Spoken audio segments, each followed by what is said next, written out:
Hello students, welcome to all of you our channel concept with KS sir. स्वागत है आप सभी का हमारे YouTube channel concept with KS Kaisar sir के में। साथ। तो देखिए, सबसे पहले तो हम दोनों की तरफ से और हमारी पूरी टीम की तरफ से आप सभी को 2025 की हार्दिक शुभकामनाएं। ठीक है। Yes sir. अभी जो हम स्टार्ट करने वाले हैं, देखिए हम एक नई शुरुआत या न्यू बिगनिंग बोल सकते हैं इसको। हमने हमारे चैनल के लिए एक पूरी टीम तैयार की है और हम सभी टीम मेंबर एक साथ हैं और एक साथ मिलकर के आपके लिए काम करना चाहते हैं। देखिए, अभी यहाँ पर जो सर हैं वो अपना इंट्रोडक्शन खुद देंगे आपको। तो सर, अपना इंट्रोडक्शन एक बार बच्चों को दीजिए। हेलो बच्चों, मेरा नाम है विशाल। आप सबको पढ़ाने के लिए मैं साइंस की फैकल्टी के रूप में सर के द्वारा चुना गया हूँ। सर ने मुझे अपने विश्वास के साथ ये चीज़ जिम्मेदारी दी है, तो मैं आपको पूरी जिम्मेदारी के साथ, पूरे लगन के साथ आपको पढ़ाने वाला हूँ साइंस। ठीक है बच्चों। अब सर आपको बताएंगे कि हम क्या स्टार्ट किया है हमने नया। सर तो आपको। देखिए, हमारे इस चैनल पर क्या होगा कि 10th class, 11th class, 12th class और कंपटीशन क्लासेस, इन सभी की क्लासेस आपको फ्री में अभी कुछ टाइम के लिए, जैसे ये वाला सेशन हम पूरा आपको यूट्यूब पर ही कराने वाले हैं। अभी हमने ऐप वगैरह कुछ भी नहीं बनवाया है।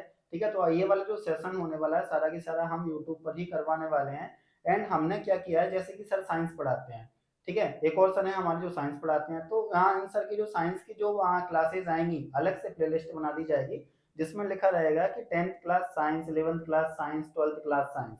तो आप उस प्लेलिस्ट पर क्लिक करके सर की सारी क्लासेस को देख सकते हो और इनका जो कंटेंट है वो आप इजीली हमारे टेलीग्राम चैनल से, जिसका नाम आपको पता ही है, कॉन्सर्ट विद के सर, वहां से इजीली डाउनलोड कर सकते हो, वो भी फ्री में। और एक और इम्पोर्टेंट महत्वपूर्ण बात यह है बच्चों की, ये क्लासेस हिंदी मीडियम और इंग्लिश मीडियम दोनों के लिए होने वाली हैं। सर आपको इंग्लिश में भी एक्सप्लेन करेंगे और हिंदी में भी एक्सप्लेन करेंगे। ठीक है। तो जैसा समझाने का बेस्ट तरीका रहेगा, सबसे अच्छा तरीका रहेगा, सर उस तरीके से समझाएंगे। और भी कुछ बात होती है तो आप कमेंट बॉक्स में कमेंट करके जरूर बताएं, ज़्यादा टाइम नहीं लूंगा, सर क्लास स्टार्ट करने वाले हैं। थैंक यू, मिलते हैं अपन कभी और आगे। अभी लेने वाले हैं class sir. Thank you sir. Okay sir, ठीक है सर। बेस्ट ऑफ मिलते लक। हैं। हेलो बच्चों, this is Vishal and I am going to teach you something. तो आज हमारी पहली क्लास है। आज हम लोग कुछ पढ़ने वाले हैं, फिजिक्स पढ़ने वाले हैं। Physics is the most important branch of science. ठीक है बच्चों। ठीक है। आज हम पढ़ने वाले हैं फिजिक्स का क्लास 10 का चैप्टर नंबर 11, इलेक्ट्रिसिटी। इस चैप्टर में हम लोग थ्योरीज और पीवाईक्यूज दोनों को लेकर के चलेंगे। अभी हमारी पहली क्लास है और टॉपिक्स कुछ लिए हैं हमने। ये क्लासेस हमारी कुछ लेक्चर्स में कंप्लीट हो जाएंगी। एक चैप्टर में 2 या 3 दिन का टाइम लगने वाला है हमें। ठीक है बच्चों। हम चलते हैं हमारी क्लास के पहले टॉपिक की तरफ। ठीक है, चलो। ठीक है। तो सबसे पहले इंट्रोडक्शन। इलेक्ट्रिसिटी क्या है? सबसे पहली चीज है कि इलेक्ट्रिसिटी होती क्या है। अगर आपको पता लगाना है कि इलेक्ट्रिसिटी क्या होती है, तो आपके घर में होने वाले वायर्स, आपके घर में जो लाइट है, आपके घर में जो, जैसे ये हमारा पैनल है या फिर हमारा जो फोन है, आपने उसे चार्ज किया होगा या लाइट जलती हुई देखी होगी, तब आपने देखा होगा कि इलेक्ट्रिसिटी बहुत ही एक इम्पॉर्टेंट रोल निभाती है। पर आपके दिमाग में कभी ना कभी तो आया ही होगा कि इलेक्ट्रिसिटी है क्या। क्या है ये इलेक्ट्रिसिटी? क्या कोई खाने की चीज है? क्या कोई घूमने फिरने की जगह है? नहीं। Electricity is the form of energy. Is the form of energy. ऐसी एनर्जी जो फ्लो करती है किसमें? कुछ वायर्स में। आपने देखा होगा एक पोल से दूसरे पोल की तरफ इलेक्ट्रिसिटी फ्लो करती है। देखा होगा। सिंपल सी बात है कि जब इलेक्ट्रिसिटी फ्लो कर रही है, इलेक्ट्रिसिटी जब फ्लो करती है, तो हो सकता है कि उसकी अलग अलग इंटेंसिटी हो सकती है। आपने देखा होगा कि आपके मोबाइल की जो बैटरीज होती हैं, कभी कभी कुछ लोगों ने उसमें से चार्ज देखा होगा, कभी महसूस किया होगा, बहुत ही छोटा चार्ज होता है। और वहीं आपने कुछ बहुत ही ज्यादा, जैसे रेलवे ट्रैक के ऊपर लगे हुए जो बड़े से वायर्स होते हैं, उनमें देखा होगा कि उनमें 25,000 वोल्ट तक की इलेक्ट्रिसिटी बह सकती है। ठीक है बच्चों। तो अलग अलग इंटेंसिटी के साथ अलग अलग इलेक्ट्रिसिटी पैनल्स आपने देखे होंगे या इलेक्ट्रिसिटी की चीजें आपने देखी होंगी। ठीक है। इलेक्ट्रिसिटी को हम लोग विद्युत भी कहते हैं। इलेक्ट्रिसिटी को हम लोग क्या कहते हैं? विद्युत। विद्युत के बारे में खास बात यह है कि विद्युत एक प्रकार की एनर्जी है। विद्युत एक प्रकार की ऊर्जा है। जैसे हम कहें कि विद्युत एक प्रकार की क्या है? ऊर्जा। विद्युत ऊर्जा अक्सर हमें देखने को मिलती है कि किसी तार में बहती हुई हमें देखने को मिलती है। अभी जिस लैपटॉप में, जिस फोन में या फिर जिस पैड में या किसी भी चीज में आप जो पढ़ रहे हैं, वो उसमें भी कार्यरत है ऊर्जा। किस प्रकार की ऊर्जा? विद्युत ऊर्जा। ऐसी एनर्जी जो फ्लो करती है वो कहलाती है विद्युत ऊर्जा, या फिर कह सकते हैं कि इलेक्ट्रिकल एनर्जी। ठीक है, वैसे इंट्रोडक्टरी पार्ट में कुछ नहीं है, बस आपको ये देखने को मिलेगा कि असल में इलेक्ट्रिसिटी होती क्या है या विद्युत होती क्या है। ठीक है, विद्युत एक प्रकार की ऊर्जा है, अगर मैं आपको समराइज कर दूं तो। आगे चलते हैं हम लोग। इलेक्ट्रिसिटी टॉपिक में सबसे पहला, इलेक्ट्रिसिटी के चैप्टर में सबसे पहला टॉपिक आता है करंट। मैंने अभी थोड़ी देर पहले एक शब्द बोला था कि करंट फ्लो होता है, उसे इलेक्ट्रिसिटी कहते हैं। सिंपल सी बात है। करंट फ्लो होने का मतलब है कि कोई चीज है, कोई प्रॉपर्टी है, कुछ है जो किसी तार में फ्लो हो रहा है। अगर किसी तार में कोई चीज फ्लो हो रही है उसे हम लोग कहेंगे करंट। आपको पता है कि करंट असल में होता क्या है? असल में हम करंट मानते हैं कि किसी ने किसी इलेक्ट्रिकल वायर को हाथ लगाया, हो सकता है, और उसे झटका लगा हो, उसे सामान्यतः हम लोग करंट के रूप में जानते हैं। लेकिन आपको देखने को मिलेगा जब आप फिजिक्स में पढ़ेंगे करंट को, तो करंट एक प्रॉपर्टी है जो हर एक मैटर में पाई जाती है। अब आप कहेंगे सर कुछ मैटर को तो मैं टच भी कर सकता हूं, जैसे मैंने ये पैनल टच किया, मुझे तो करंट नहीं लगा, किसी भी तरीके से नहीं लगा। अब रीजन क्या है कि मुझे करंट नहीं लगा? क्योंकि करंट असल में एक प्रॉपर्टी है जो हर एक मैटर में पाई जाती है, लेकिन जरूरी नहीं है कि वो आपको फील हो। क्यों? क्योंकि करंट के कुछ टाइप्स हो सकते हैं। करंट के कुछ टाइप्स हो सकते हैं। करंट नेचुरली आपको दो टाइप का देखने को मिलेगा, एक पॉजिटिव टाइप का करंट देखने को मिलेगा और एक नेगेटिव टाइप का करंट देखने को मिलेगा। पॉजिटिव और नेगेटिव करंट में ये डिफरेंस है कि ये एक दूसरे के ऑपोजिट होते हैं। एक्चुअल में बच्चों ऑपोजिट ही इसका रियल डेफिनेशन हो सकता है। पॉजिटिव और नेगेटिव कुछ नहीं होता। अगर लोगों ने एक साइड को पॉजिटिव लिया है तो दूसरी साइड को वो नेगेटिव लेकर के चलते हैं। तो ये सिर्फ एक अपोजिट वाली बात है कि असल में जो करंट है वो है कि पॉजिटिव और नेगेटिव एक दूसरे के ऑपोजिट करंट्स हैं। ठीक है, और पॉजिटिव चार्ज आपको देखने को मिलेगा प्रोटॉन्स में, नेगेटिव चार्ज आपको देखने को मिलेगा इलेक्ट्रॉन्स में। जब हमने एटम्स और न्यूक्लियाई वगैरह पढ़े होंगे तब आपने देखा होगा कि सबसे पहले एक न्यूक्लियस होता है, इसके ऊपर हम प्लस चार्ज लगाते हैं, उसके आसपास आपने देखा होगा कि कुछ इलेक्ट्रॉन्स फ्लो करते रहते हैं, ये इनके आसपास घूमते रहते हैं। सिंपल सी बात है। अब देखिए जब भी हम लोग करंट के बारे में पढ़ते हैं, है ना, तो करंट के बारे में हम लोग जब करंट के बारे में पढ़ेंगे तो इलेक्ट्रॉन को हम लोग नेगेटिव मान करके चलते हैं और जो न्यूक्लियस होता है उसे पॉजिटिव मान करके चलते हैं, क्योंकि न्यूक्लियस में पाए जाते हैं प्रोटॉन्स। अब सर एक सवाल हमारे मन में जरूर आता है कि जब हम किसी चीज को टच कर रहे हैं तो ना तो हमें पॉजिटिव चार्ज फील हो रहा है, ना ही हमें कोई नेगेटिव चार्ज फील हो रहा है। ठीक है, अब अगर हमें पॉजिटिव और नेगेटिव दोनों ही चार्जेस फील नहीं हो रहे हैं तो इसका मतलब है कि हो सकता है उसमें जितना पॉजिटिव है उतना ही नेगेटिव हो। जब किसी चीज में पॉजिटिव और नेगेटिव की वैल्यू सेम हो जाएगी उसे हम लोग कहते हैं न्यूट्रल। किसी भी चीज में ना तो जीरो चार्ज नहीं हो सकता, कभी भी नहीं हो सकता। जीरो चार्ज का मतलब है कि उसमें ना तो कोई पॉजिटिव हो ना कोई नेगेटिव हो। किसी भी चीज में या तो पॉजिटिव होगा या नेगेटिव होगा या दोनों बराबर होंगे। ठीक है, क्योंकि मैं आगे जाके आप बड़ी क्लासेस में पढ़ेंगे कि मैटर की एक प्रॉपर्टी और है चार्ज। मैटर की प्रॉपर्टी चार्ज इसलिए है क्योंकि मैटर, हर एक मैटर के अंदर चार्ज पाया जाता है, हर एक मैटर के अंदर। लेकिन आपको ऐसा देखने को मिलेगा कि जो मैटर के अंदर जो चार्ज है वो कभी पॉजिटिव कभी नेगेटिव और कभी कभी आपको चार्ज फील नहीं हो रहा है। लेकिन ऐसा नहीं कि उसमें चार्ज नहीं है, उसमें है चार्ज, लेकिन जितना पॉजिटिव चार्ज है उतना ही नेगेटिव चार्ज भी है। और यही तो हमारा कैच है। सबसे इंपॉर्टेंट चीज है कि किसी चीज में प्लस और माइनस यानी पॉजिटिव और नेगेटिव अगर बराबर हैं तो उसे न्यूट्रल कह सकते हैं। इसका एग्जांपल आपने पढ़ा ही होगा, इसे हम न्यूट्रॉन कहते हैं। आपको लगता है कि न्यूट्रॉन के अंदर जीरो चार्ज होता है? नहीं, न्यूट्रॉन के अंदर जितना पॉजिटिव उतना ही नेगेटिव चार्ज होता है, इसलिए वो न्यूट्रल होता है। नहीं तो हम न्यूट्रॉन को न्यूट्रॉन क्यों कहते हैं? इसीलिए कहते हैं कि न्यूट्रॉन न्यूट्रल चार्ज की वजह से। आप समझ में आया? देखो चार्जेस के दो टाइप हमने देखे। आपको मेजरली न्यूट्रल और न्यूट्रॉन के बारे में इतना नहीं पढ़ना, आपको पढ़ना है कि चार्जेस के दो टाइप हैं, एक है पॉजिटिव और एक है नेगेटिव। पॉजिटिव चार्ज मिलता है प्रोटॉन्स में, नेगेटिव चार्ज मिलता है न्यूट्रॉन्स में। इसे करंट की जगह इसे आप अगर रियल टाइम में करें तो इसको आप चार्ज लिख सकते हैं। क्या लिख सकते हैं? Charge. Charge is most appropriate. ठीक है, देखो ध्यान से, जब आप चार्ज को डिनोट करेंगे, जब आप चार्ज को डिनोट करेंगे तो आपको मिलेगा कि चार्ज को डिनोट करने के लिए हमारे पास में एक वर्ड होता है, एक कहते हैं कि सिंबल होता है क्यू। क्यू आप बड़ी क्लासेस में आपको स्मॉल क्यू, कैपिटल क्यू अलग अलग मिल जाएंगे, अभी आपको मिलेगा क्यू। क्यू से हम लोग चार्ज को डिनोट करेंगे, ठीक है।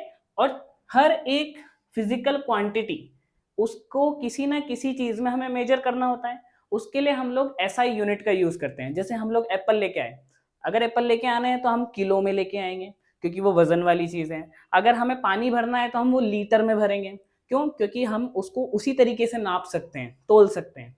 तो SI unit of charge is coulomb. Coulomb क्यों? क्योंकि कूलाम नाम के साइंटिस्ट ने इसके बारे में डिस्कवरी की थी। एक्चुअली मैं आपको बताता हूं कि कूलाम के बारे में आप अभी लोअर क्लासेस में इतना नहीं पढ़ते, लेकिन बड़ी क्लासेस में कूलाम के बारे में बहुत कुछ पढ़ने को मिलेगा। चार्ज की भी अलग अलग टाइप्स देखने को मिलेंगे, स्टैटिक चार्ज है या फिर कह सकते हैं कि चार्ज इन मूविंग पार्टिकल्स, ठीक है। चलो अभी हमारा हो गया कि चार्ज एक प्रॉपर्टी ऑफ मैटर है कि हर एक मैटर के अंदर चार्ज पाया जाता है, चाहे वो पॉजिटिव हो नेगेटिव हो, और अगर फील नहीं हो रहा तो मतलब पॉजिटिव नेगेटिव इक्वल है, ठीक है। दूसरी चीज, चार्ज को डिनोट करेंगे हम लोग क्यू से। उसके बाद में हम लोग चार्ज का ऐसा ही यूनिट होता है कूलाम या मात्रक कह सकते हैं। तीसरी चीज हमने पढ़ी थी चार्ज के दो टाइप, पॉजिटिव चार्ज और नेगेटिव चार्ज। पॉजिटिव चार्ज का एग्जाम्पल है प्रोटॉन्स और नेगेटिव चार्ज का एग्जाम्पल है इलेक्ट्रॉन्स। इसके बाद आते हैं हमारी सबसे एक इंपॉर्टेंट बात, ये बात आपने पहले भी सुनी हो सकती है या फिर हम सोच रहे हैं कि आपको बता दें।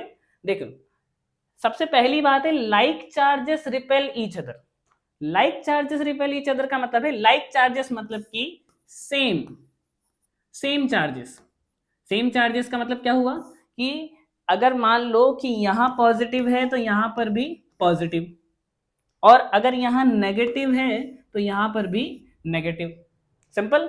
अब देखो लाइक चार्जेस का मतलब है कि एक जैसे charges repel each other. Repel का मतलब रिपल्शन, रिपल्शन मतलब कि एक दूसरे को दूर धकेलना, दूर धकेलना। दूर धकेलने का मतलब है कि एक दूसरे को धक्का देना। अगर मान लो कि हो सकता है कि मेरा कोई क्लोन यहाँ है जो सेम मेरे जैसा है, तो हम एक दूसरे को क्या करते हैं, धक्का देते हैं। तो अगर पॉजिटिव पॉजिटिव होंगे तो वो एक दूसरे को रिपेल करेंगे। ये देखो, ये इधर की तरफ धक्का देगा, ये इधर की तरफ धक्का देगा, ये इसको इधर भेजेगा और ये इसको इधर भेजेगा। यहाँ पर अगर नेगेटिव नेगेटिव होंगे तो ये इधर धक्का देगा और ये इधर धक्का देगा। सिंपल। एक दूसरे को दूर की तरफ धक्का लगाएंगे और इस वजह से इनके बीच में क्या होगा, रिपल्शन होगा। इनके बीच में क्या होगा, रिपल्शन होगा। अगली चीज है हमारे पास में कि चलो अगर सर सेम चार्जेस हुए तो वो एक दूसरे को क्या करेंगे, रिपेल करेंगे, मान लिया, ओके डन। लेकिन एक बात बताओ, अगर चार्जेस अनलाइक हुए, अनलाइक चार्जेस का मतलब है कि डिफरेंट चार्जेस, डिफरेंट चार्जेस का मतलब है कि प्लस और माइनस कहीं भी हो सकते हैं। अगर प्लस और माइनस यानी कि ऑपोजिट चार्जेस हुए तो वो क्या, उनका क्या होगा, क्या वो रिपेल करेंगे, क्या वो एक दूसरे को धक्का देंगे, नहीं। देखो अगर सेम चार्जेस एक दूसरे को रिपेल कर रहे थे तो अनलाइक चार्जेस यानी पॉजिटिव नेगेटिव चार्जेस एक दूसरे को क्या करेंगे, अट्रैक्ट करेंगे, एक दूसरे को अट्रैक्ट करेंगे। अट्रैक्ट करने का मतलब है कि अगर मान लो पॉजिटिव चार्ज यहाँ है, नेगेटिव चार्ज यहाँ है, तो ये एक दूसरे की तरफ अट्रैक्ट होंगे। सिंपल। और उससे पहले हमने पढ़ा था कि अगर पॉजिटिव चार्ज यहाँ है, नेगेटिव चार्ज है, एक दूसरे को क्या करेंगे, रिपेल करेंगे। सिंपल सी बात है। अगली स्लाइड पे चलते हैं हम लोग। देखो चार्ज के बारे में हमने पढ़ लिया। चार्ज की एक प्रॉपर्टी होती है जो बहुत ही इंपॉर्टेंट है, यह है quantization of charge. Quantization of charge क्या है, एक्चुअली में क्वांटाइजेशन ऑफ चार्ज क्या है कि क्वांटाइजेशन का मतलब होता है छोटे छोटे पैकेट्स। जैसे आप कभी गए हो, जैसे कि मैं शॉप पर गया, किसी शॉप पर, अब वहाँ शॉप पर मैंने मांगा कि भैया मुझे ना 10 रुपए की चॉकलेट दे दो। अब आपको क्या लगता है भैया क्या करेंगे, मुझे एक बड़ी सी 10 रुपए वाली चॉकलेट दे देंगे। चॉकलेट मतलब कैंडी, कैंडी। अगर मान लो मैंने उनसे कैंडी मांगी तो 10 रुपए की कोई बड़ी सी कैंडी आती है, अगर आपको याद हो तो। मुझे तो नहीं याद, मेरे टाइम पे तो वैसे भी नहीं आती है, ठीक है। देखो अगर 10 रुपए की कोई बड़ी सी कैंडी नहीं देते हैं, वो असल में हमें देते हैं एक एक रुपए वाली छोटी छोटी कैंडी। इसे ही कहते हैं क्वांटाइजेशन। क्वांटाइजेशन का मतलब है कि छोटे छोटे पैकेट्स के रूप में डिवाइड होना। क्वांटाइजेशन का मतलब क्या है? छोटे छोटे पैकेट्स। क्वांटाइजेशन का मतलब है छोटे छोटे पैकेट्स। देखो एक सेकेंड, क्वांटाइजेशन है कि पैकेट्स, एक सेकेंड,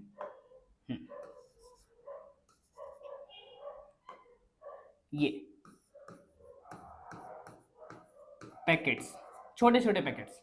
अगर ये पैकेट्स छोटे छोटे पैकेट्स के रूप में, अगर कोई भी चीज छोटे छोटे पैकेट्स में रूप में पाई जाती है तो उसे कहते हैं क्वांटाइजेशन। क्वांटाइजेशन का मतलब है, हिंदी में इसे क्वांटीकरण भी कहते हैं। पैकेट्स के रूप में पाने का मतलब है कि जैसे करंट, करंट आपको दिखता होगा या चार्ज आपको दिखता होगा ऐसे, आपको जनरली कैसा देखने को मिलता होगा? ऐसा कि चार्ज कहीं बह रहा है, ऐसा नहीं होता। एक्चुअली में चार्ज पाया जाता है छोटे छोटे पैकेट्स के रूप में, छोटे छोटे पैकेट्स के। अब ये पैकेट्स क्या हो सकते हैं? पैकेट मतलब सबसे छोटी पैकेट क्या हो सकती है? पैकेट हो सकता है असल में इलेक्ट्रॉन्स। सबसे छोटे क्या हो सकता है पैकेट? इलेक्ट्रॉन्स हो सकते हैं। इलेक्ट्रॉन्स का मतलब क्या है? इलेक्ट्रॉन वही सबसे छोटे पार्टिकल्स जो एटम के अंदर पाए जाते हैं। इलेक्ट्रॉन ही मूव कर सकते हैं और यही चार्ज क्रिएट करते हैं।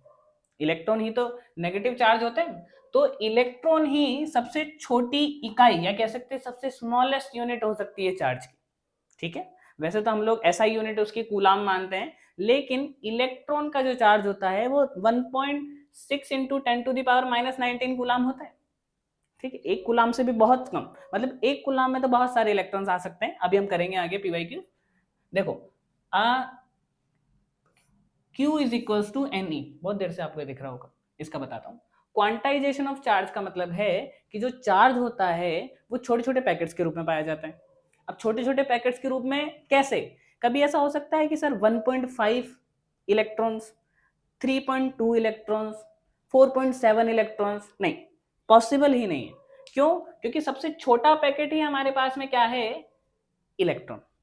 अब इलेक्ट्रॉन को अगर मैं किसी भी होल नंबर यानी 1 2 3 सो ऑन किसी भी चीज से अगर मल्टीप्लाई करूं, इलेक्ट्रॉन को मैं किसी भी चीज से मल्टीप्लाई करूं 1 2 3 एक होल नंबर से, तो वो उसका चार्ज हो सकता है। कभी भी ऐसा नहीं होगा कि आपको देखने को मिले 1.2 3.5, ऐसा कुछ देखने को नहीं मिले। क्यों? क्योंकि सबसे छोटा पैकेट ही हमारे पास इलेक्ट्रॉन है। अगर इलेक्ट्रॉन ही आगे जा सकता है तो क्या आधा इलेक्ट्रॉन आगे जाएगा?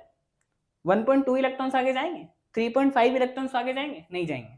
सिंपल सी बात है कि क्वांटाइजेशन का मतलब है कि इलेक्ट्रॉन के छोटे छोटे पैकेट्स के रूप में किसी भी चार्ज का आगे जाना। सिंपल। और यहां पर आपने देखा होगा एक बहुत ही अच्छा फॉर्मूला, इस फॉर्मूला में बहुत सारे क्वेश्चन बनते भी हैं। फॉर्मूला है Q is equals to NE। Q क्या है? Q यहां पर है चार्ज, कि चार्ज कितना हो सकता है।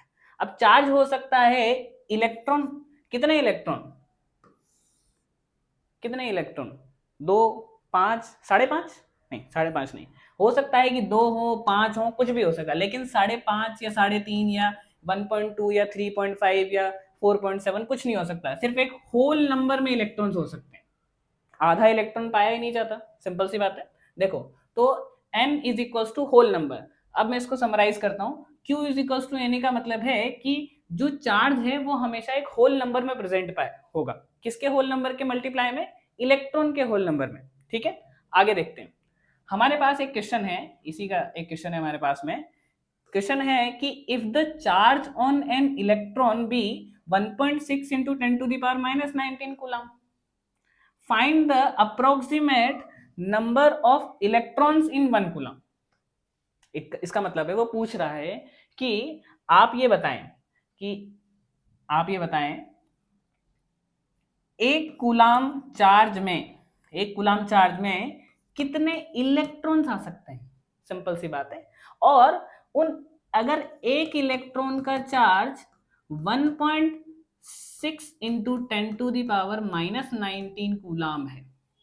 सिंपल सी बात है। देखो आगे देखो, हर एक इलेक्ट्रॉन, नंबर ऑफ इलेक्ट्रॉन्स कितने आएंगे एक कूलम के चार्ज। अब हम क्या करें? फॉर्मूला लगाएं। हमारे पास में फॉर्मूला है Q is equals to NE। सोच के देखो, Q is equals to NE का मतलब है Q हमारे पास कितना है? 1 कूलम। Q मतलब चार्ज हमारे पास में 1 कूलम, और हमारे पास में N नहीं है। N नहीं, कितने फाइंड आउट करने हैं ना, कितने, तो N तो नंबर है, यही तो फाइंड आउट करना है। हमारे पास में इलेक्ट्रॉन का चार्ज है 1.6 इंटू 10⁻⁻19 कूलम। डन। अब ये कूलाम से कूलाम तो हम लोग कट कर देते हैं, कोई दिक्कत नहीं है। एक नंबर आना चाहिए हमारे पास में n is equals to 1/1.6 into 10⁻⁻19। अब ये तो सॉल्व करना आता ही है हमें। आगे देखो, अगर 10⁻⁻19 ऊपर जाता है तो वो प्लस हो जाएगा, और ये 1 की जगह हम लोग 10 लिख सकते हैं, हम यहाँ से पॉइंट हटाएंगे, और ये 16, इसकी वैल्यू आ जाएगी लगभग 100/16 इंटू 10⁻18। अब सर 100 कैसे, एक जीरो इधर से ले लिया हमने। देखो अब ध्यान से देखना, इसको हम लोग कट करेंगे तो ये आएगा लगभग 6.25 इंटू 10⁻18 -18 नहीं 18। ठीक है, इतने इलेक्ट्रॉन्स हो सकते हैं एक कूलाम चार्ज। सोचो, एक कूलाम चार्ज में इतने सारे इलेक्ट्रॉन हो सकते हैं। 6.25 इंटू 10⁻18, 10⁻18 बहुत ज्यादा बड़ा नंबर होता है। अगर आप काउंट करके देखें कि एक के पीछे 18 जीरो लगा दें, सोचो 18 जीरो लगाने का मतलब समझ गए ना आप, 1 0 0 0 0 0 0 कितने जीरो हो सकते हैं। ठीक है, चलो देखो, हमने इस पैनल में, इस स्लाइड में पढ़ा क्वांटाइजेशन ऑफ चार्ज। चार्ज हमेशा छोटे छोटे पैकेट्स के रूप में पाया जाएगा, और चार्ज के जो पैकेट्स के रूप में पाया जाएगा उसका कोई डिफाइन फॉर्मूला तो होगा। फॉर्मूला हमारे पास Q is equals to NE। देखो Q क्या है, चार्ज है, E क्या है, इलेक्ट्रॉन्स है, और N क्या है, होल नंबर, यानी 1 2 3 4 5, आधा नहीं हो सकता। हमने एक क्वेश्चन किया कि एक कूलाम चार्ज में कितने इलेक्ट्रॉन्स आ सकते हैं। जब हमने कैलकुलेट करके देखा इस फॉर्मूले से, हमारे पास आया 6.25 इंटू 10⁻18 इलेक्ट्रॉन्स। डन। अब देखो आगे चलते हैं, चार्ज के बारे में हमने पढ़ लिया, चार्ज के बारे में पढ़ लिया, तो अब मैं आपको बताता हूं इलेक्ट्रिकल सब्सटेंसेस के बारे में।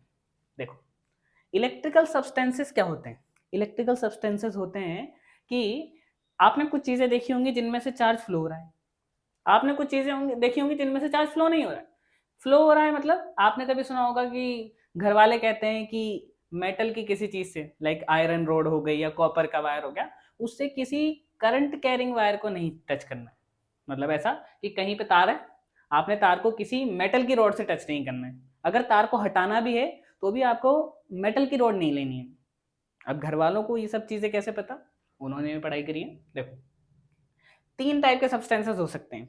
एक हो सकते हैं जिनमें से चार्ज फ्लो करता है, उन्हें कहते हैं हम लोग कंडक्टर। एक हो सकते हैं जिनमें से चार्ज फ्लो बिल्कुल नहीं करता है, उन्हें कहते हैं हम लोग इंसुलेटर। उनका इस्तेमाल हम लोग अक्सर उन चीज़ों में करते हैं जब हमें करंट से थोड़ा सा दूर रहना होता है, जैसे कि लकड़ी। कभी आपने देखा होगा कि अगर किसी को करंट लग जाए, अगर किसी को करंट लग जाए तो जब करंट लगा हो तो उसे अपने हाथ से नहीं हटाना है, आपको उसे लकड़ी से हटाना है। लकड़ी से हटाने का मतलब है कि लकड़ी एक इंसुलेटर की तरह काम करती है। लकड़ी इंसुलेटर की तरह काम करती है तो उसमें कोई चार्ज नहीं बहेगा, उसमें कोई फ्लो नहीं आएगा और आपको करंट नहीं लगेगा। तीसरी चीज है हमारे पास में सेमीकंडक्टर, इसके बारे में बताता हूँ। पहले ये दोनों चीजें पढ़ लेते हैं हम लोग। कंडक्टर क्या होते हैं।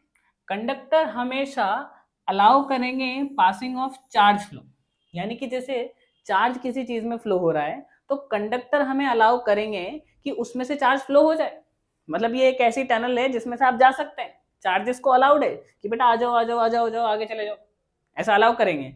लेकिन इसके चार्ज फ्लो होने का कोई तो रीजन होगा। क्या रीजन है, चार्ज फ्लो कैसे करता है। जब चार्ज फ्लो करता है तो ऐसा कोई चार्ज नहीं है कि कोई पॉजिटिव नाम का बंदा बैठा है और नेगेटिव नाम का बंदा बैठा है, वो एक दूसरे से दूर भाग रहे हैं आसपास में इधर उधर, नहीं, ऐसा कुछ नहीं। चार्ज फ्लो करता है इलेक्ट्रॉन्स की वजह से। अब आप कहेंगे सर प्रोटॉन भी तो चार्ज पार्टिकल है, उससे उससे क्यों नहीं जा रहा है। अब मैं बताता हूं, प्रोटॉन न्यूक्लियस के बीच में बैठा है और इलेक्ट्रॉन बाहर घूम रहा है। अब इलेक्ट्रॉन अगर बाहर घूम रहा है तो बताओ पहले कौन बाहर निकलेगा, इलेक्ट्रॉन। अब आप कहोगे सर प्रोटॉन भी निकाल के बताओ, अरे नहीं निकाल सकते, उसके लिए बहुत ज्यादा एनर्जी लगती है।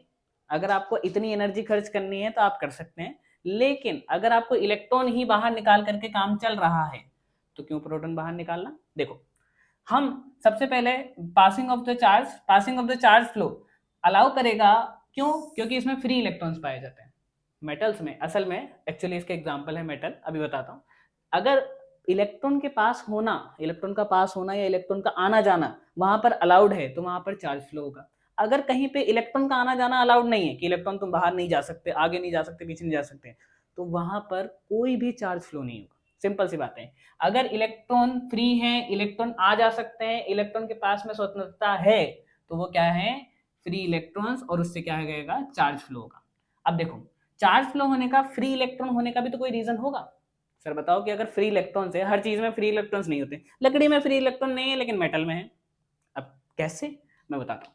लकड़ी में फ्री इलेक्ट्रॉन इसलिए नहीं है क्योंकि हो सकता है कि उन्होंने इलेक्ट्रॉन्स बांध करके रखे हो, और मेटल में फ्री इलेक्ट्रॉन इसलिए क्योंकि हो सकता है उन्होंने फ्री छोड़ रखे हो। अब सर ये फ्री छोड़ने का और बांधने का क्या रीजन है, बताता हूँ। देखो, जो हमारे पास में कंडक्टर्स होते हैं, कंडक्टर्स असल में मेटल्स होते हैं, और मेटल का क्या होता है, साइज जो होता है वो बहुत ज्यादा लार्ज होता है। अब एक बात बताओ, अगर बहुत ज्यादा लार्ज साइज का कोई एटम कह सकते हैं, न्यूक्लियस कह सकते हैं, कुछ भी, अगर लार्ज साइज है तो क्या वो इलेक्ट्रॉन्स लूजली नहीं बंधे होंगे, बहुत ज्यादा डिस्टेंस नहीं होगा उनके बीच में। जैसे मान लेते हैं कि यहाँ पर कोई एटम का न्यूक्लियस है और यहाँ पर उसका इलेक्ट्रॉन है। अब बताओ, इनके बीच में ज्यादा अट्रैक्शन या ज्यादा ज्यादा कह सकते हैं कि फोर्स होगा, या फिर कह सकते हैं कि इनके बीच में ज्यादा फोर्स होगा? ऑब्वियसली सर, इनके बीच में ज्यादा होगा। क्यों? क्योंकि ये पास में। अब बड़े मॉलिक्यूल्स में या बड़े एटम्स में क्या होता है कि एक दूसरे से इलेक्ट्रॉन्स दूर भाग रहे होते हैं, दूर होते हैं बहुत ज्यादा, तो उनको आसानी से बांध करके नहीं रख सकता, और बांध करके ना रखने की वजह से ही इसके अंदर पाए जाते हैं फ्री इलेक्ट्रॉन्स, और इन फ्री इलेक्ट्रॉन्स की वजह से ही चार्ज फ्लो होता है, और इस चार्ज फ्लो की प्रॉपर्टी को ही हम लोग कंडक्टर कहते हैं। सिंपल। लूजली बाउंडेड इलेक्ट्रॉन्स होंगे, लूजली बाउंडेड इलेक्ट्रॉन की वजह से फ्री इलेक्ट्रॉन, फ्री इलेक्ट्रॉन की वजह से फ्री चार्ज यानी कि चार्ज फ्लो, और चार्ज फ्लो की वजह से कंडक्टर। तो हमारा एक पार्ट हो गया कंडक्टर। कंडक्टर समझ में आ गए? जिन चीजों में से इलेक्ट्रिसिटी बहेगी वो कंडक्टर। जैसे कि आपका वायर, आपने देखा होगा कहीं पे कोई लाइट का तार देखा होगा, तो वो तार किसी भी कॉपर वायर का हो सकता है, कॉपर का हो सकता है, किसी भी चीज का वायर हो सकता है, लेकिन वो अक्सर मेटल्स के बनते हैं। क्यों? क्योंकि उनमें से इलेक्ट्रिसिटी पास ऑन करती है। अब देखो, इसका एग्जांपल है हमारे पास मेटल्स। मेटल्स हो सकते हैं जैसे कॉपर, सिल्वर, आयरन एक्सेट्रा, कुछ भी हो सकते हैं। आगे देखो, अब हमारे पास में इंसुलेटर। इंसुलेटर का मतलब है कि ऐसे मटेरियल्स या कह सकते हैं कि ऐसे पदार्थ जो किसी भी प्रकार के आवेश या चार्ज को फ्लो होने ही नहीं देते, आगे बहने ही नहीं देंगे कि यहीं रुक जाओ, आगे नहीं जाना है, आपने इधर भी नहीं जा सकते, इधर भी नहीं जा सकते, आप वहीं रहोगे। इसीलिए इंसुलेटर्स को हम लोग कहते हैं कि ये do not allow passing of charge flow, ये अलाउ ही नहीं करते हैं कि आगे जाओ। क्यों? इसका भी कोई रीजन होगा, क्योंकि इनका एटम का साइज असल में क्या होता है, छोटा होता है। इनके एटम का साइज कैसा होता है, असल में छोटे होते हैं, असल में बहुत ज्यादा छोटे होते हैं। छोटे होने का रीजन क्या है कि छोटे होने की वजह से अगर इनके इलेक्ट्रॉन आसानी से बाहर नहीं निकल सकते, क्योंकि इनके जो प्रोटॉन्स होते हैं वो उनको बांध करके रखते हैं, इनके बीच का जो न्यूक्लियस होता है उनको बांध करके रखता है। अब इसमें से निकाल करके बताओ, नहीं निकलेंगे। अगर इनके पास स्मॉल साइज होने की वजह से इलेक्ट्रॉन्स ही नहीं पाए जाएंगे, तो क्या बताओ, इनमें से चार्ज फ्लो होगा? ऑब्वियसली नहीं होगा। अगर नहीं होगा तो इसी वजह से इनके कहते हैं हम लोग इंसुलेटर। इंसुलेटर बहुत अच्छा इंसुलेटर बताता हूं मैं आपको। इंसुलेटर का सबसे बेस्ट एग्जांपल है, आपने लकड़ी देखी होगी, जब भी किसी को करंट लगा आपने लकड़ी से हटाया, अगर कोई तार है तो उसको लकड़ी से इधर उधर किया है। क्यों किया है? क्यों? क्योंकि वो एक अच्छा इंसुलेटर होती है। और अक्सर इंसुलेटर्स होते हैं नॉन मेटल्स। बहुत सारे नॉन मेटल्स हैं जिनमें से इलेक्ट्रिसिटी पास ऑन हो सकती है, एक्सेप्शंस आर एवरीवेयर, एक्सेप्शन आपको हर जगह मिलेंगे, लेकिन मोस्टली नॉन मेटल्स के हम लोग एग्जांपल्स ले सकते हैं, उनमें से कोई भी इलेक्ट्रिसिटी पास ऑन नहीं होती। अगर नॉन मेटल्स में से इलेक्ट्रिसिटी पास ऑन होती तो हो सकता है शायद हमें हमेशा करंट लग रहा। ठीक है, अब हमें करंट तो नहीं लग रहा। क्यों नहीं लग रहा? क्योंकि नॉन मेटल्स में इलेक्ट्रिसिटी पास ऑन नहीं हो रही। अब आता है हमारा एक और इंपॉर्टेंट टॉपिक, वो है सेमीकंडक्टर। What is semiconductor? वैसे तो आप बड़ी क्लासेस में बहुत अच्छे से पढ़ेंगे। सेमीकंडक्टर के लिए बहुत एक शॉर्ट लाइन है हमारे पास में कि इसकी कंडक्टिविटी, कंडक्टिविटी आप केमिस्ट्री में पढ़ते हैं, ठीक है, जब आप मेटल्स नॉन मेटल्स पढ़ेंगे तब आप कंडक्टिविटी पढ़ेंगे। ठीक है, कंडक्टिविटी मतलब पास ऑन होने की जो कैपेसिटी होती है कि किसी में से कितने इलेक्ट्रॉन्स पास ऑन हो सकते हैं, कितना चार्ज पास ऑन हो सकता है, तो कंडक्टिविटी इसकी कंडक्टर से तो कम होगी और इंसुलेटर से ज्यादा होगी। मतलब कंडक्टर से तो कम और इंसुलेटर से थोड़ी सी ज्यादा, क्योंकि ऐसा नहीं कि इसमें से इलेक्ट्रॉन बहेंगे, नहीं बहेंगे, बिल्कुल एकदम आराम से फ्लो होगा, लेकिन बहुत ही कम होगा। इसलिए आपने देखा होगा आपके जो मोबाइल की जो छोटी छोटी चिप्स वगैरह हैं वो इसी पे काम करती है। सेमीकंडक्टर बहुत ज़्यादा फेमस वर्ड भी है सेमीकंडक्टर। तो सेमीकंडक्टर के लिए हमारे पास एग्जांपल है SiAs GaAs। SiAs का मतलब है सिलिकॉन आर्सेनिक और गैलियम आर्सेनिक। ये दो सेमीकंडक्टर के एग्जांपल्स हैं, आप याद रख लेना। ठीक है, आगे चलते हैं हम लोग। अब है हमारे पास में अगली चीज, हम आते हैं इसके इंपॉर्टेंट, जिसके बारे में हम लोग जानने को बहुत बेताब थे, कह सकते हैं electric current. Electric current, electric current क्या है? सबसे सिंपल सी बात है, चार्ज फ्लो हो गया सर, आपने चार्ज पढ़ लिया। उसके पहले हमने इलेक्ट्रिसिटी के बारे में जान लिया कि इलेक्ट्रिसिटी लाइट्स बहती रहती है, कहीं ना कहीं जाती रहती है। ठीक है, अब हम पढ़ेंगे इलेक्ट्रिक करंट होता क्या है असल में। अब हम थोड़ा सा फिजिक्स की तरफ जाते हैं। इलेक्ट्रिक करंट को डिनोट करते हैं हम लोग आई से। आपने देखा होगा आई वर्ड जहां पर यूज होगा इलेक्ट्रिक करंट में, जब आप आपकी बुक में देखेंगे तो आई से हम लोग डिनोट करेंगे इलेक्ट्रिक करंट। इलेक्ट्रिक करंट का डेफिनेशन आपने सुना होगा, the rate of flow of charge. देखो ध्यान से, the rate of flow of charge. इस यहां पर आपको दो वर्ड्स मिलेंगे, एक तो मिलेगा रेट और दूसरा मिलेगा flow of charge. The rate of flow of charge, आपने बहुत ज्यादा रट्टा मार लिया होगा, the rate of flow of charge is called the electric current, the rate of flow of charge is electric current. ऐसा नहीं है, देखो the rate of flow of charge, इसका मतलब भी पता होना चाहिए। सबसे पहले हमारे पास में flow of charge. Flow of charge क्या है? चार्ज का बहना। देखो अभी हमने इतनी देर तक चार्ज के ऊपर बहुत डिस्कशन किया ना, तो वही था कि चार्ज क्या है, कैसा है। तो चार्ज का बहना किसी भी वायर में से या किसी कंडक्टर में से, अप्रोप्रिएट वर्ड है कि किसी कंडक्टर में से चार्ज का बहना क्या कहलाता है? Charge flow. दूसरी चीज रेट, ये बड़ा इंपॉर्टेंट। रेट क्या है सर? What is rate? कभी आप सब्जी मार्केट में गए हो तो आपने आलू खरीदे होंगे, गोभी खरीदी होगी, किसी प्रकार की सब्जी फ्रूट कुछ भी खरीदा होगा, तो आपने देखा होगा कि सर 10 रुपए किलो, 20 रुपए किलो, 50 रुपए किलो। तो सर ये किलो तो है, ठीक है, रुपए आपने 10 20 50 क्यों कर दिए? Kilo, what is kilo? पर केजी। पर केजी का मतलब होता है कि 1 किलो इतने में आएगा, 1 किलो 50 रुपए में आएगा, 1 किलो 20 रुपए में आएगा, 1 किलो 10 रुपए में आएगा।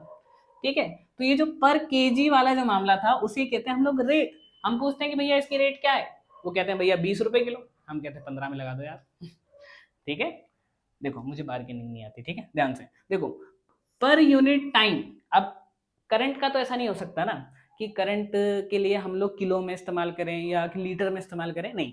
करंट असल में जैसे कि एक तार है, इस तार का एक क्रॉस सेक्शन एरिया ले लो, इतना सा क्रॉस सेक्शन एरिया, मतलब कि एक क्षेत्रफल काट लो छोटा सा, उस क्षेत्र में से जितने इलेक्ट्रॉन्स आगे जा रहे हैं, या हो सकता है इधर पास ऑन हो रहे हो, इधर पास ऑन हो रहे हो, जितने इलेक्ट्रॉन्स आगे पीछे जा रहे हैं उन इलेक्ट्रॉन्स के काउंट को ही हम लोग कहते हैं इलेक्ट्रिक करंट।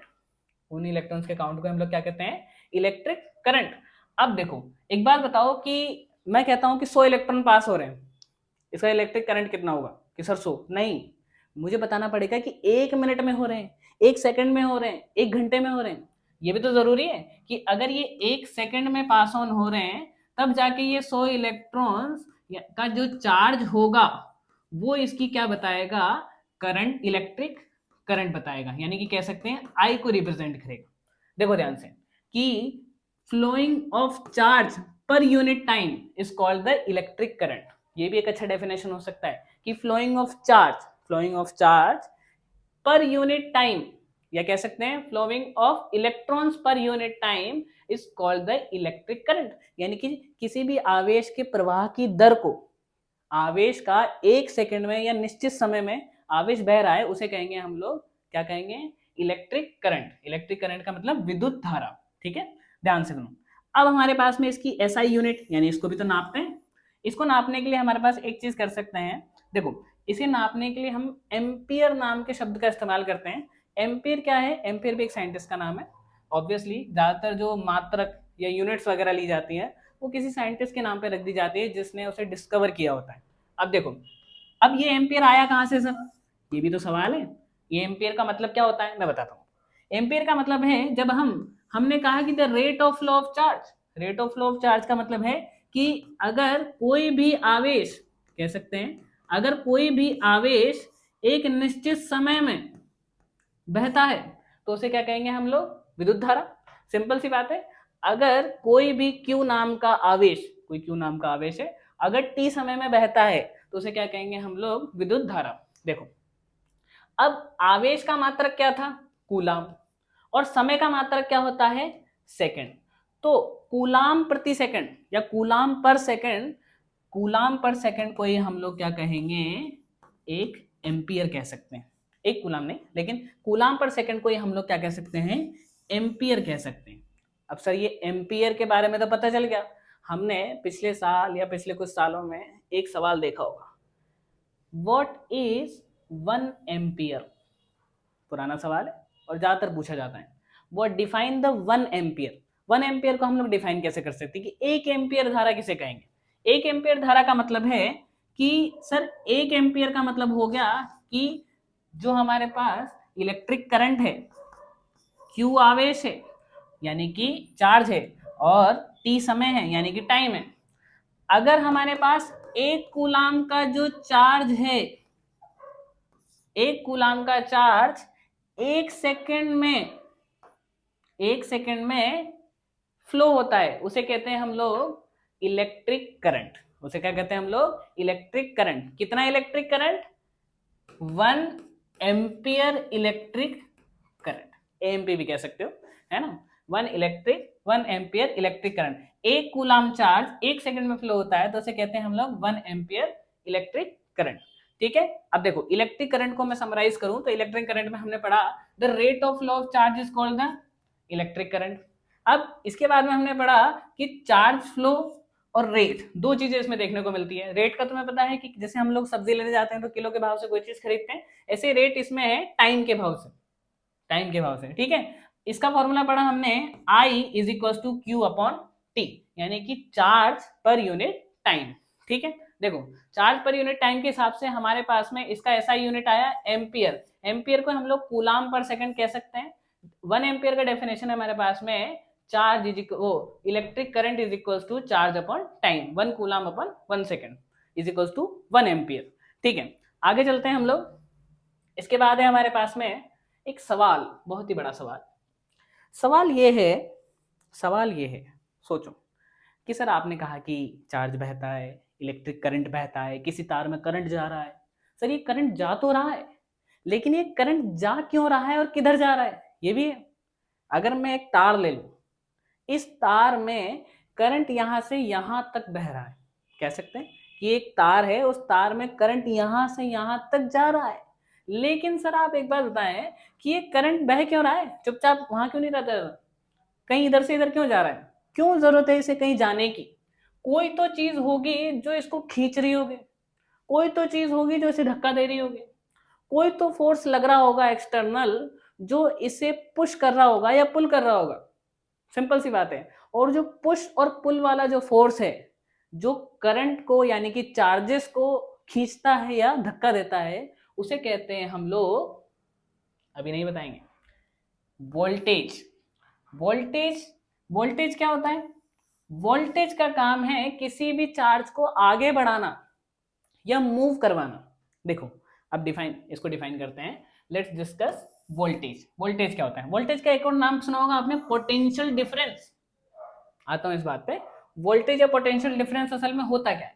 वोल्टेज और पोटेंशियल डिफरेंस होता है work done that requires to move unit charge, यानी कि एक छोटा सा जो चार्ज है, यूनिट चार्ज है, एक कूलाम चार्ज को मूव करने के लिए, यानी एक कूलाम चार्ज यहां था, यहां से वो यहां पहुंचेगा, तो उसको मूव करवाने के लिए जितना वर्क डन किया जाता है उसे ही हम लोग क्या कहते हैं?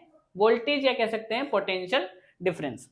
वोल्टेज के बारे में तुम्हें पता चल गया होगा कि वोल्टेज किसी भी चार्ज को मूव करवाने में हेल्प करता है, यानी कि चार्ज को एक जगह से दूसरी जगह बहने में हेल्प करेगा। यही डिफाइन करेगा कि चार्ज कहां से कहां बहेगा, यही पता लगाएगा कि चार्ज इस ए से इस बी तक बहेगा, इस बी से इस ए तक जाएगा, यही डिफाइन करेगा। यही तो है इंपॉर्टेंट, यही तो बताता है कि डायरेक्शन क्या होगा चार्ज का। देखो वोल्टेज को हम लोग कह सकते हैं कि work done that requires to move unit charge, यानी वर्क डन पर चार्ज, यानी कितना एक चार्ज पर कितना वर्क करना पड़ेगा, उसे कहते हैं हम लोग वोल्टेज। एक चार्ज को खिसकाने के लिए, एक चार्ज को मूव करवाने के लिए जितना वोल्टेज देना पड़ेगा, मतलब जितना वर्क करना पड़ेगा, उसे क्या कहेंगे हम लोग, वोल्टेज। देखो वोल्टेज का एसआई यूनिट आपको पता ही है, वोल्ट। वोल्टेज का एसआई यूनिट क्या है, वोल्ट। सिंपल सी बात है, ये तो बड़ा सिंपल सा है कि आपको समझ में आ जाएगा कि वोल्टेज का एसआई यूनिट, ये याद नहीं रखना है, ये अपने आप याद हो जाएगा। देखो अब हमारे पास में है कि वोल्टेज, और एक वर्ड देखा होगा आपने, पोटेंशियल डिफरेंस। पोटेंशियल डिफरेंस का मतलब क्या हुआ, पोटेंशियल, वोल्टेज तो आपने वर्ड सुन लिया कि आपने रट्टा भी मान लिया, लेकिन पोटेंशियल डिफरेंस ही असल में डिस्क्राइब करता है कि होता क्या है चार्ज। चार्ज कहाँ जाएगा, चार्ज किस तरफ जाएगा, ए से बी, बी से सी, सी से डी, कहाँ जाएगा। देखो पोटेंशियल डिफरेंस का मतलब है कि दो, मैंने पहाड़ियां ले ली एक तरीके से कह सकते हैं, यहां पर दो बड़े बड़े खंबे हैं कह सकते हैं। अब देखो दो खंबे का मतलब है कि हमारे पास में जो पोटेंशियल डिफरेंस होगा कि एक तरफ पोटेंशियल थोड़ा ज्यादा होगा, एक तरफ पोटेंशियल थोड़ा सा कम होगा। अब आप बता सकते हैं कि चार्ज कहां से कहां जाएगा, बड़े से छोटा या छोटे से बड़ा। सिंपल सी, अगर एक पहाड़ी है, एक छोटी पहाड़ी है, अब इस पहाड़ी से कोई नदी बहती है तो वो नीचे की तरफ इस पहाड़ी की तरफ जाएगी, या इस पहाड़ी से जो नदी बहती है ये ऊपर की तरफ जाएगी। अगर कॉमन सेंस है तो सब बता देंगे कि सर ये ए से बी की तरफ जाएगी, और यही है चार्ज। चार्ज ऐसे ही फ्लो करता है, हायर पोटेंशियल से लोअर पोटेंशियल की तरफ चार्ज करेगा फ्लो।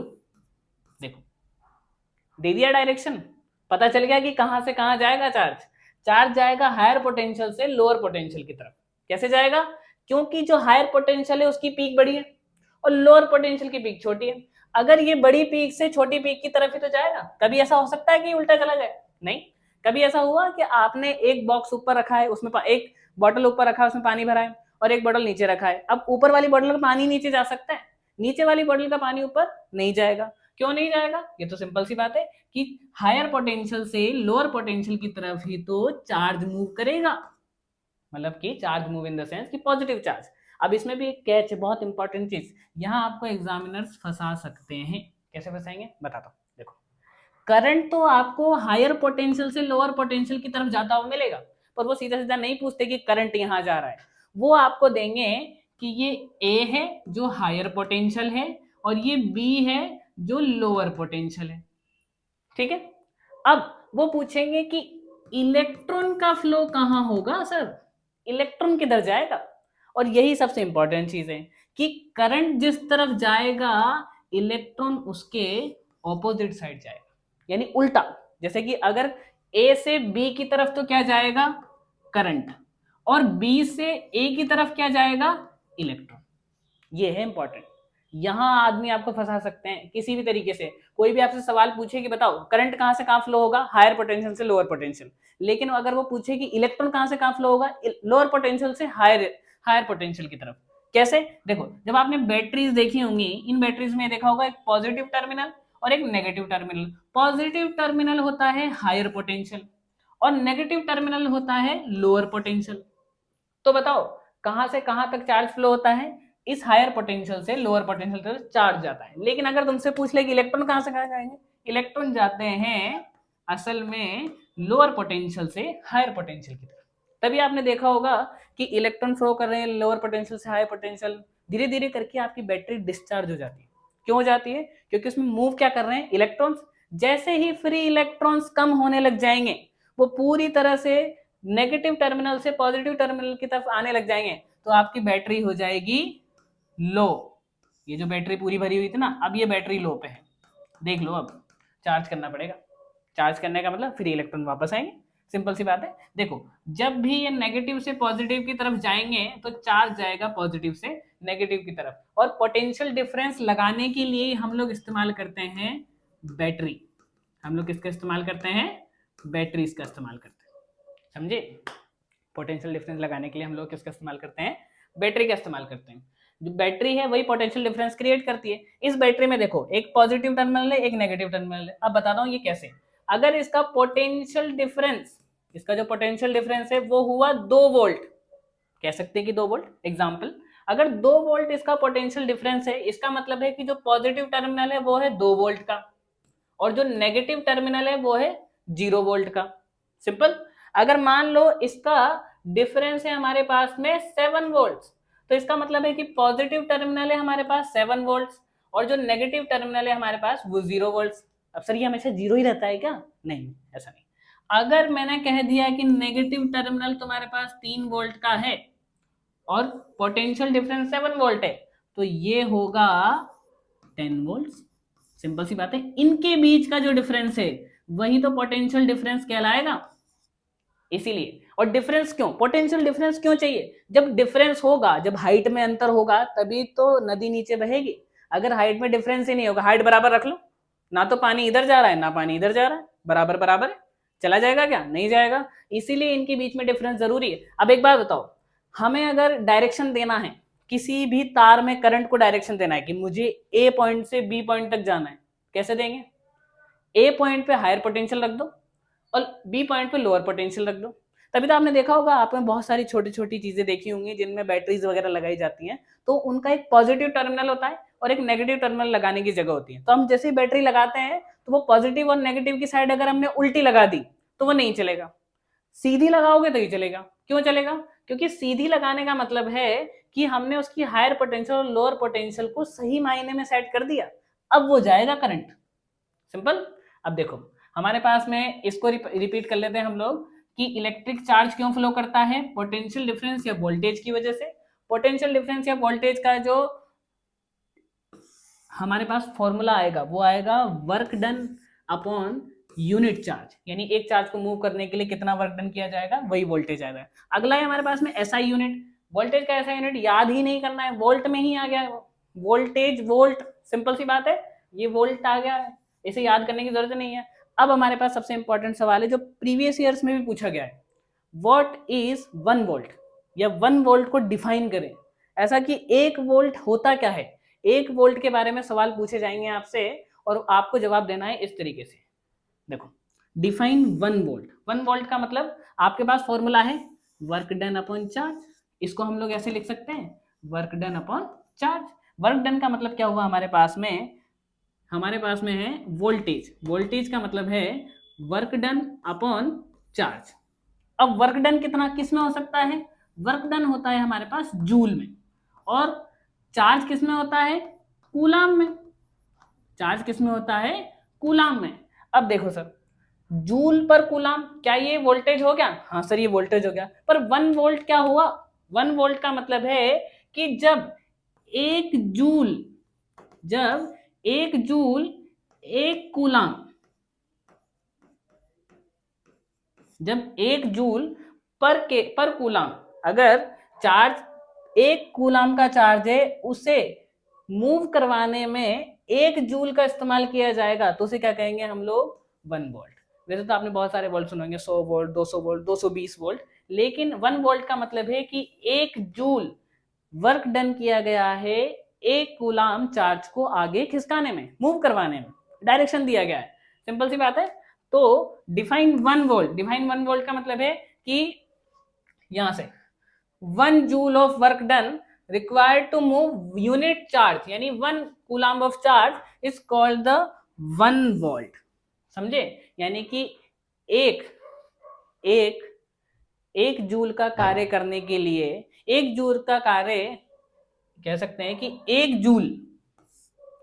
जूल कार्य करने के लिए, यानी कि 1 कूलाम चार्ज को यानी आवेश को खिसकाने के लिए, 1 कूलाम के चार्ज को आगे बढ़ाने के लिए 1 जूल ऊर्जा की आवश्यकता, या कह सकते हैं 1 जूल कार्य किया जाता है, तो उसे कहते हैं हम लोग 1 वोल्ट।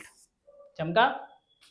चलो, तो अब हमारे पास में है, हमने 3 या 4 चीजें इसमें पढ़ ली है। 1 मिनट मैं एक्स्ट्रा ऐड कर लेता हूं।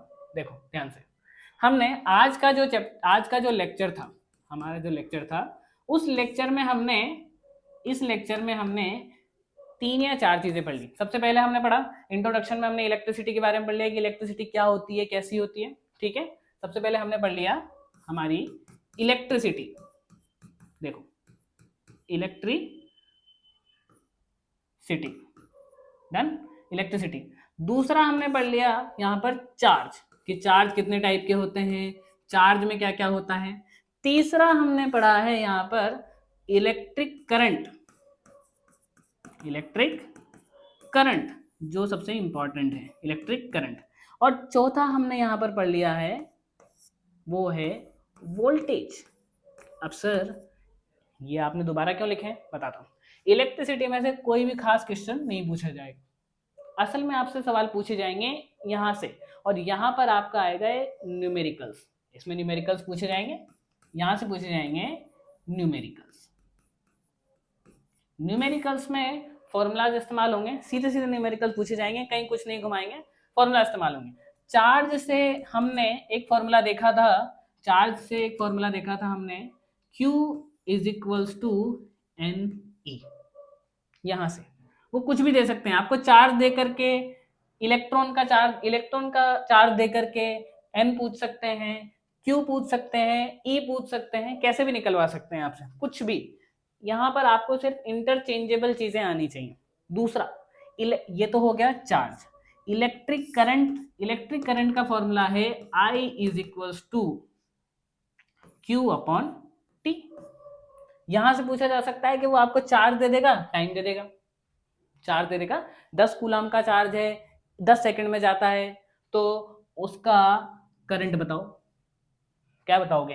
एक एम्पियर, सिंपल सी बात है। अब देखो यहां से सवाल पूछे जा सकते हैं ऐसे, यहां से पूछे जा सकते हैं ऐसे, इनको भी वो इंटरचेंजेबल कर सकता है। हो सकता है वो आपसे पहले क्यू निकलवाए, उसके बाद में वो टाइम भी दे दे और आपको करंट निकालना हो, ऐसा भी हो सकता है। पर इतने बड़े सवाल देंगे नहीं वो आपको शायद, लेकिन अगर दे देते तो आपको तो करने आते हैं, हमने तो अभी किए हैं सॉल्व।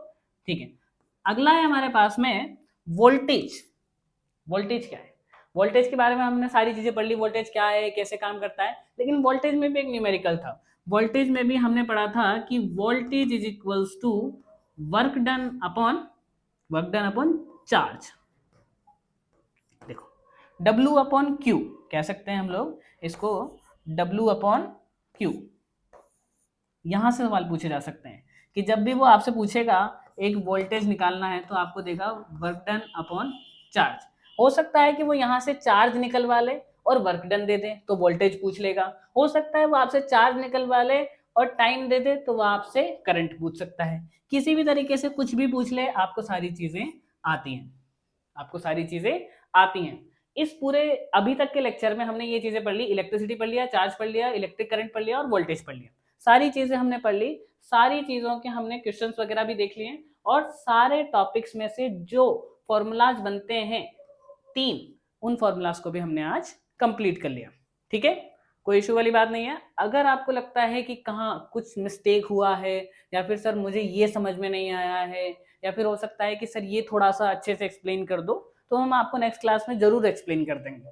ठीक है, आप बस नीचे कमेंट कर देंगे कि सर ये टॉपिक इस मिनट पे और यहाँ पर ये चीज समझ में नहीं आई है, या आप थोड़ा सा डिफाइन कर दो या थोड़ा सा इलेबोरेट कर दो, या फिर हो सकता है कि आपको कहीं कोई मिस्टेक लगा हो कि सर ये थोड़ा सा गलत था, तो आप हमें बता सकते हैं। बिल्कुल इसी वीडियो के नीचे कमेंट में आप ये सारी चीजें टाइप करके लिखें, ताकि मैं जल्दी से जल्दी आपकी प्रॉब्लम्स को सॉल्व कर सकूं। ठीक है, और आपको सारे नोट्स, सारी चीजें वो आपको टेलीग्राम पे मिल जाएंगी। आप टेलीग्राम ग्रुप ज्वाइन करें और हमारे चैनल को लाइक करें, शेयर करें, सब्सक्राइब करें। देखिए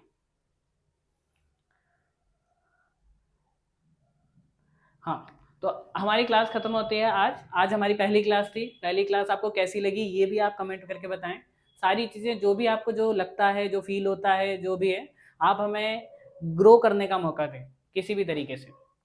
ठीक है बच्चों, जो भी है आप हमें जल्दी बताएं, कमेंट बॉक्स में सारी चीज़ें लिखें। अच्छा लगता है तो लाइक करें, एक कमेंट जरूर करके जाएं। अगर और अच्छा लगता है तो आप हार्ट छोड़ के जाएं, एक दिल बना करके जाएं, बहुत ही अच्छा, लाल, नीला, पीला, जो भी आपको अच्छा लगता है, एक दिल बना करके जाएं। कमेंट सेक्शन में जरूर बताएं कि पहली क्लास कैसी थी हमारी, और आगे आने वाली क्लास में अगर हम कोई सुधार कर सकते हैं तो आप हमें जरूर बताएं।